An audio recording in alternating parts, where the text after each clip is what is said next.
Hey guys, Noel here, and it is Saturday night, and it is pretty much St. Patrick's Day. So I thought it would be fun for us to do a video game review for the video game section of the YouTube channel on our greenest edition of the video game room, and that is our limited edition Mountain Dew Xbox.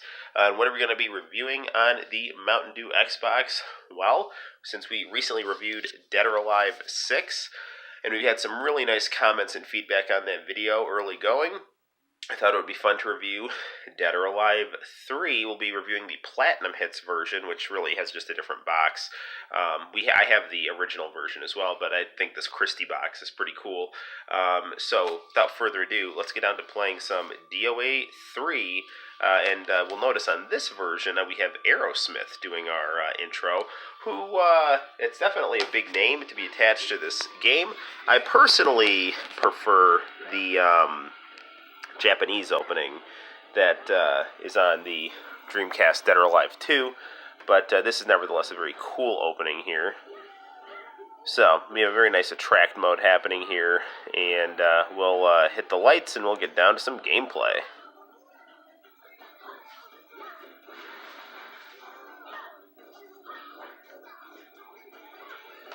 So we see a very nice attract mode here that accompanies this game. Beautiful interactive levels, flashy female characters, cool guys. Bass looks just like Hollywood Hogan here.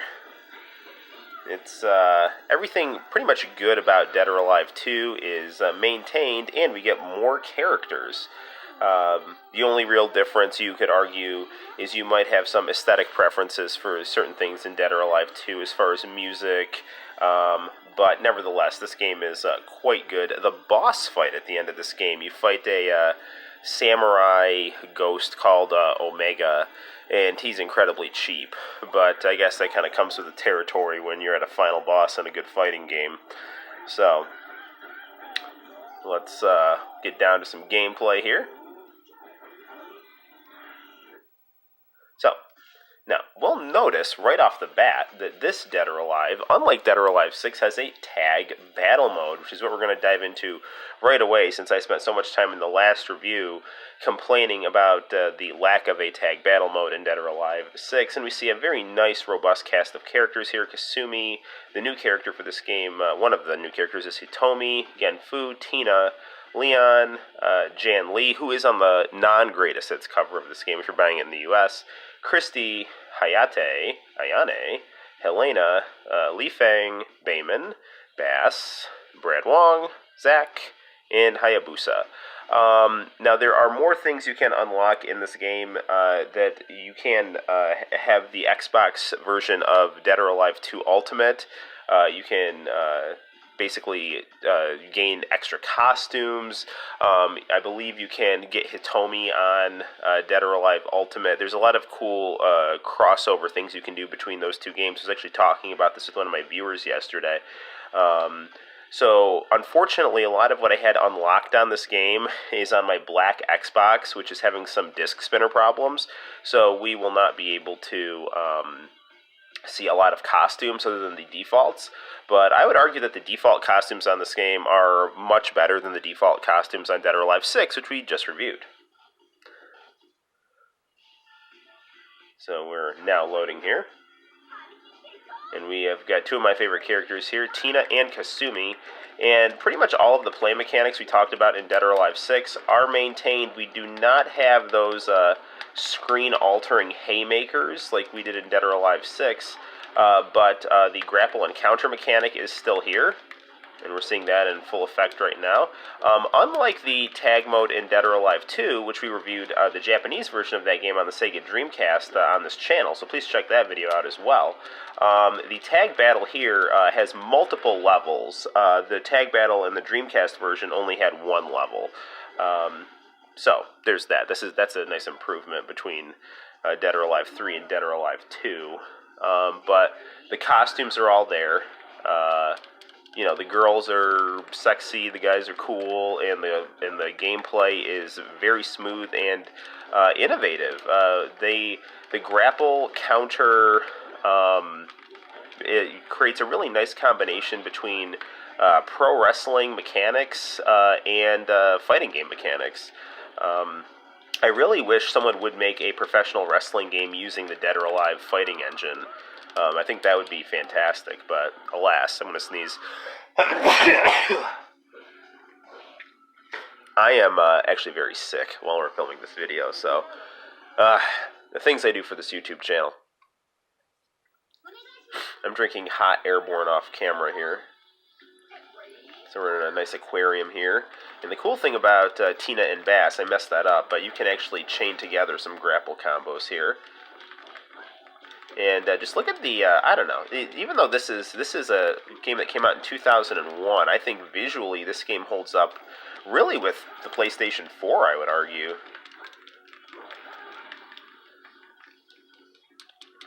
Tagging Kasumi here by using one of our lower buttons on the Xbox controller. I always thought the original Xbox controller was a little awkward. But I will tell you, I graduated high school in 2002, and I was a staunch supporter of the PlayStation 2, but I was always very much thinking about Xbox because it had the Dead or Alive franchise on it, and then it would end up getting other really nice games like Shenmue and things like SVC Chaos. So the Sega Dreamcast games and SNK Neo Geo games that really ended up going over onto the Xbox really always made the Xbox kind of tantalizing to me, even though I thought the PlayStation 2 was ultimately a better system. But I will tell you, nowadays, I play my original Xbox more than I play my PlayStation 2, even though I think the PlayStation 2 lineup of games is better.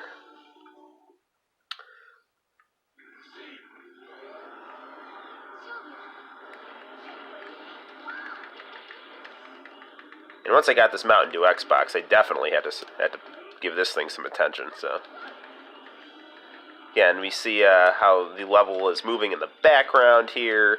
I'm using my punches, doing forward and then up, but Bayman kind of figured out what I was doing there, so he countered me. Now we can still do some nice nice shoulder button fierce attacks here.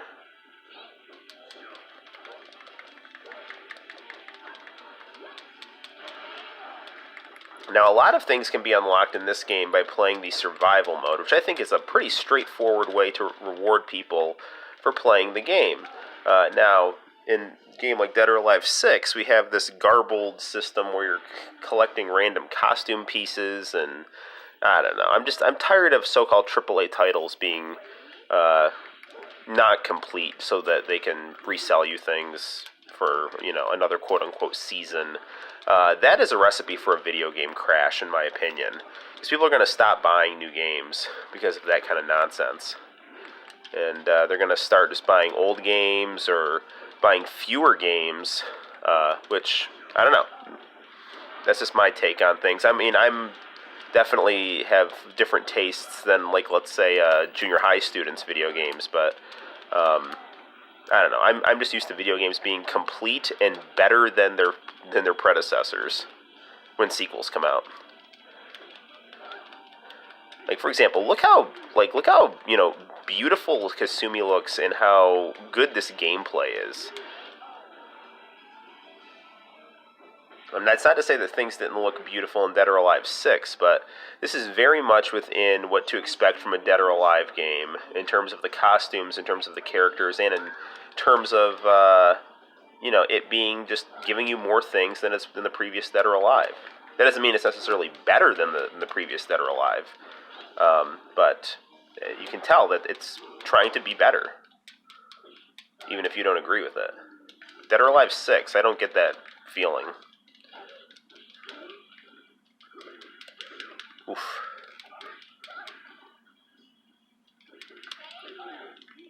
Hopefully I'm not misspeaking during this video. I'm still, I don't know. I did a boxing MMA class today, and I've got a cold.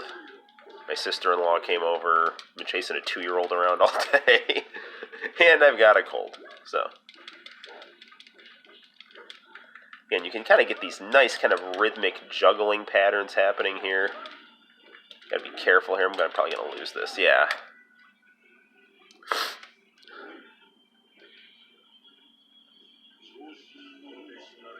Let's not get carried away.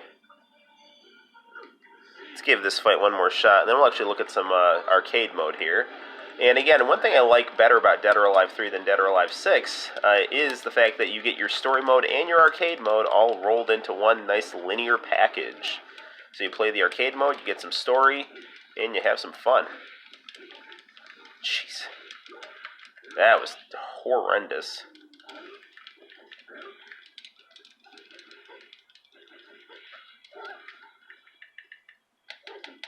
Oof.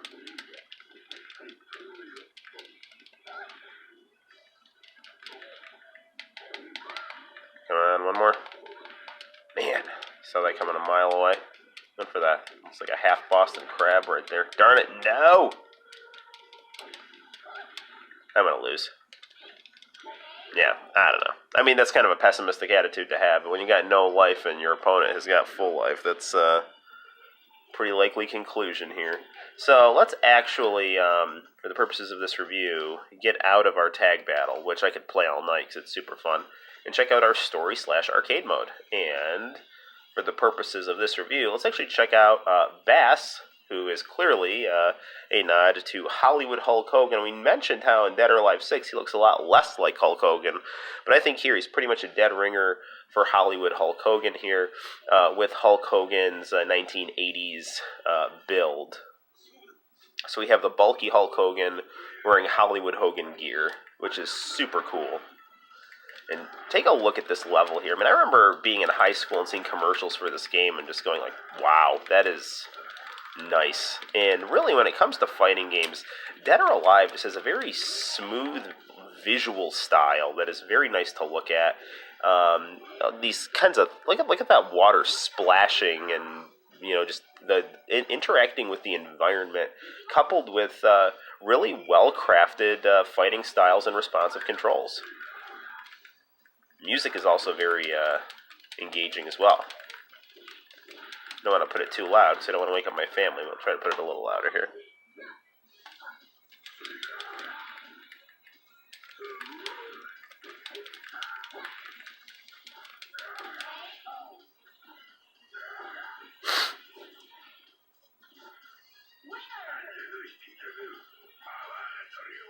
Ichiban.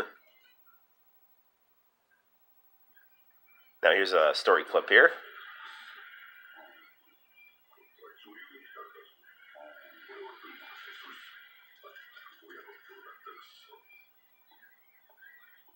Tina. I have no idea how when they did a live-action Dead or Alive movie, they didn't cast Hulk Hogan and his daughter. It's not like Hulk Hogan isn't already doing B movies. They cast Kevin Nash and Jamie Presley as Bass and Tina. That is so stupid. Because Kevin Nash is awesome, but he is not Bass. That is the leader of the NWO, not the leader of the NWO Wolfpack. Now, Christy here has not yet revealed herself to be evil, so she's just kind of posing as, darn it, she's kind of posing as Helena's maid. She was new to this game.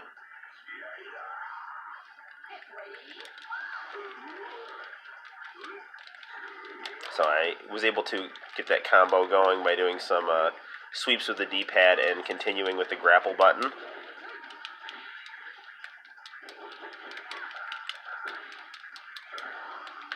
Shoot. You just get a nice rhythm going here with your attacks. But the thing with Bass is he is slower. He's definitely slower than his opponents here. So you're going to have to rely on your, getting some clean shots in, and then relying on the damage that those will do, as opposed to, a character like Jan Lee or Hitomi, who can really just nail you with a lot of quick strikes. Speaking of Hitomi, not Hitomi, Kasumi. Hitomi's actually a more of a methodical fighter like Bass. So, sorry for misspeaking. Oof.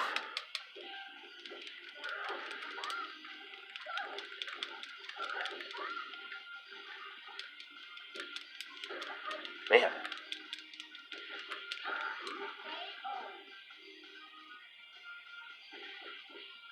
So, We have a nice feel for arcade mode here. There are also different survival modes, tournament modes you can do as well. But for me, when I play Dead or Alive, the thing I like to play the most are the tag battles and then the arcade, because the arcade mode you get to really enjoy a character's story and get a really nice feel for the levels. In the tag battle, the fighting is just extremely strategic and fun, and you also get to have a nice feel for the levels. Level looks like it's happening in upstate New York.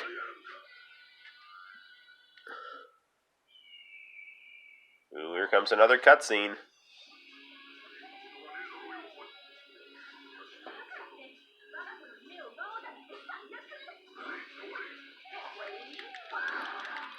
Alright, let's have a father and daughter pro wrestling match on a mountain. See how awesome that is. And we get these, another thing we get in this game are kind of Dragon Ball style interactions with the environment, by which I mean we're going to do something like this. We're just going to start straight up jumping off the like layers of mountains here. Ooh, jackknife powerbomb there. KO.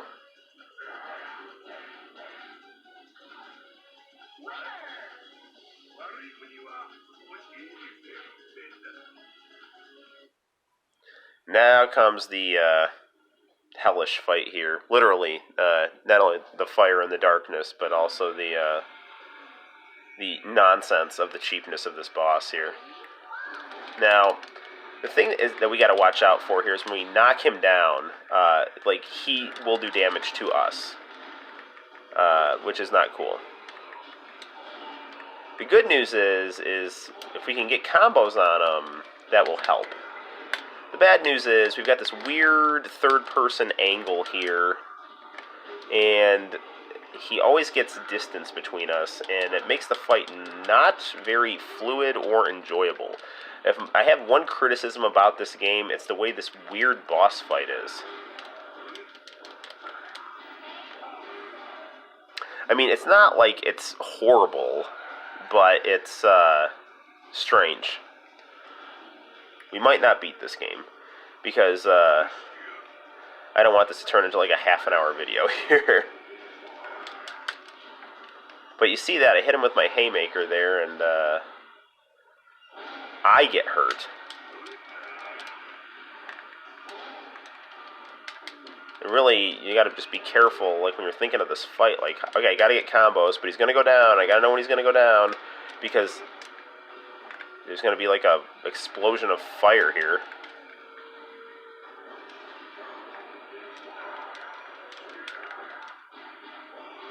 Gosh darn it. Man, I was blocking that shot there, too.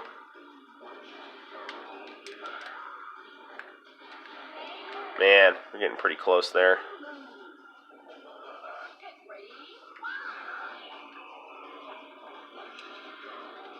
Let's see how we can do. Oof, yeah, we're already kind of losing momentum here. We'll do 2 more fights and see how it goes.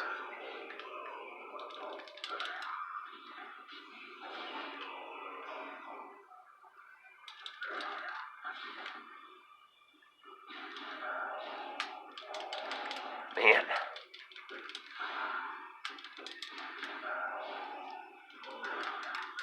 The slow motion effects in this fight are pretty annoying. Like, I don't do drugs, and nor would I, but it's like this fight is... It's like, imagine you're on drugs for this fight. Everything just happens in slow motion and is hard to control.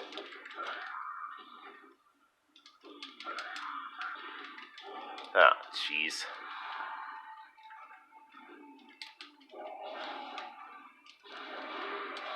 Come on.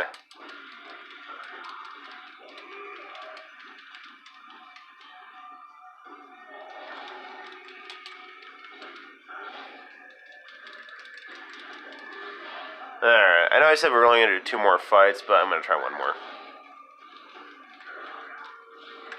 I will tell you, though, that is kind of a sign of a good game, though. It's like, let me just keep trying, let me keep trying.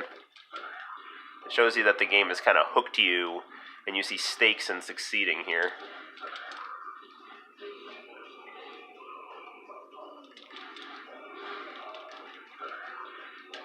Ah, jeez.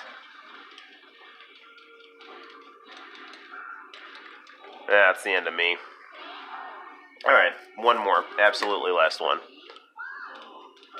Which is annoying, because we're not going to win this fight. And we have spent a 20-minute video without a victory here.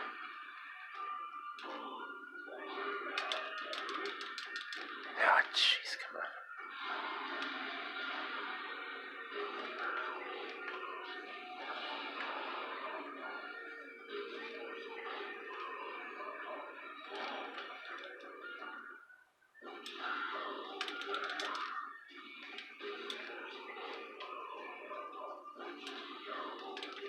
Go, go, go. Darn it. That's a heartbreaking loss. Ah, well. But nevertheless, I think we got a good feel for Dead or Alive 3 for our Mountain Dew Xbox. I highly recommend this game. And if you put about 10 more minutes into this fight, you'll beat the game. Until next time, guys, my name's Noel. I'm going to drink some hot beverages and try to recover. Bye-bye.